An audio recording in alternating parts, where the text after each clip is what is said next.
O corpo humano está a todo momento num estado de guerra que a gente nem percebe. É uma batalha silenciosa, travada a cada segundo só para manter a gente de pé. Hoje, a gente vai entrar nesse campo de batalha interno e desvendar as estratégias do nosso incrível sistema de defesa. Pois é, essa pergunta não é só uma metáfora, não. Dentro de cada um de nós tem uma guerra invisível, de alto risco, acontecendo agora mesmo.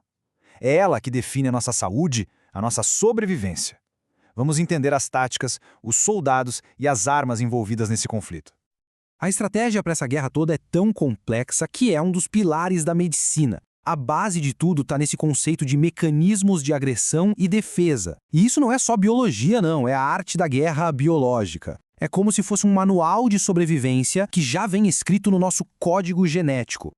Bom, toda grande batalha começa com uma coisa: identificar o inimigo. E no caso do nosso corpo, os agressores vêm de todos os lados, de todas as formas e tamanhos, tentando romper nossas defesas a todo instante. Os inimigos se dividem em 3 categorias principais. A gente tem os invasores biológicos, sabe, vírus que sequestram nossas células, bactérias que se multiplicam sem controle. Depois vem os sabotadores químicos, tipo toxinas que envenenam o sistema. E, claro, os ataques físicos, que podem ser desde um corte na pele até uma radiação que a gente nem vê.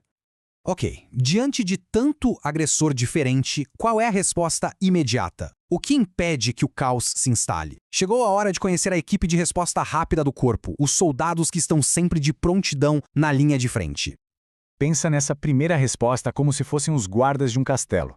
Eles são super rápidos e atacam qualquer coisa suspeita que tente passar pelos muros, sem nem parar para perguntar quem é. A missão deles é simples e brutal: conter a ameaça na hora, ganhando um tempo precioso para o resto do exército se preparar. E uma das táticas mais incríveis dessa linha de frente é a fagocitose. Funciona assim: primeiro, uma célula de defesa reconhece o invasor como inimigo. Depois, de um jeito impressionante, ela envolve o alvo por completo, como se estivesse abraçando para prender. E por fim, ela destrói o invasor com um coquetel de enzimas poderosas. É literalmente o ato de devorar o inimigo. Mas e quando os guardas da linha de frente não dão conta? Quando o invasor mais esperto consegue passar? É aí, nesse momento de crise, que o corpo convoca a sua defesa de elite, os especialistas. E aqui, a gente vê a diferença crucial entre os 2 exércitos do corpo. A imunidade inata é infantaria. Age na hora, ataca qualquer coisa estranha, mas não tem memória. Já a imunidade adaptativa é a força de operações especiais. Ela leva dias para ser mobilizada, mas o ataque dela é cirúrgico, criando armas específicas para cada inimigo. E o mais importante de tudo, ela se lembra dele para sempre. E no coração dessa força de elite, a gente tem 2 tipos de especialistas. As células T são as tropas de assalto, os combatentes que caçam e destroem as nossas próprias células que foram sequestradas por vírus, sabe? Eliminando a ameaça de dentro para fora. Já as células B são a inteligência e a fábrica de armas. Elas produzem mísseis teleguiados, que a gente chama de anticorpos, que marcam os inimigos para destruição. Mas o que acontece quando esse sistema de defesa, que é tão sofisticado e poderoso, se volta contra ele mesmo? Pois é, às vezes, os maiores perigos não vêm de fora, mas sim de falhas internas, de fogo amigo. A primeira grande falha é a hipersensibilidade. É quando o sistema de defesa entra em pânico e reage de um jeito totalmente desproporcional a algo que é inofensivo, como poeira ou pólen. É como usar um canhão para matar uma mosca, sabe? Causa um dano colateral enorme. É isso que a gente conhece como alergia. O problema oposto é a imunodeficiência. Se na hipersensibilidade a reação é exagerada, aqui o exército está fraco, desarmado, despreparado. É uma falha que deixa as portas do corpo abertas, tornando a gente incapaz de lutar contra invasores que normalmente seriam derrotados com facilidade.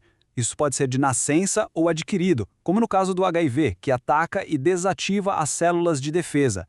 Agora, talvez a falha mais trágica de todas seja a autoimunidade. É quando o sistema de reconhecimento falha de um jeito catastrófico e os soldados começam a atacar as próprias células saudáveis do corpo, confundindo amigos com inimigos. É uma verdadeira e devastadora guerra civil interna. Toda batalha uma hora acaba. Mas depois que o conflito passa e o inimigo é neutralizado, 2 coisas muito importantes precisam acontecer: reparar os danos no campo de batalha e, principalmente, aprender com a luta para estar mais forte da próxima vez. E quando a gente fala em reparar os danos, isso nos leva a um ponto fundamental. Na guerra do corpo, baixas são inevitáveis. E existem duas formas mas muito diferentes de uma célula morrer. De um lado, a gente tem a apoptose. Pensa nela como uma morte celular programada, limpa, silenciosa. A célula se desmonta de forma organizada, sem causar alarde. É um sacrifício nobre pelo bem maior. Do outro lado, a gente tem a necrose. Essa é uma morte caótica, violenta, causada por uma lesão. Ela espalha seu conteúdo tóxico e causa uma inflamação gigantesca. É um corpo explodindo no campo de batalha, deixando um rastro de destruição. E depois disso tudo, a gente chega na arma mais poderosa de todo o arsenal, a memória imunológica. A habilidade das forças de elite de se lembrarem de um inimigo para sempre. Na próxima vez que aquele invasor específico aparecer, a resposta não vai levar dias, mas horas. Vai ser mais forte, mais rápida e avassaladora. É por isso que as vacinas funcionam. Elas são como um treinamento, um simulador de combate que ensina o exército a lutar sem precisar de uma guerra de verdade.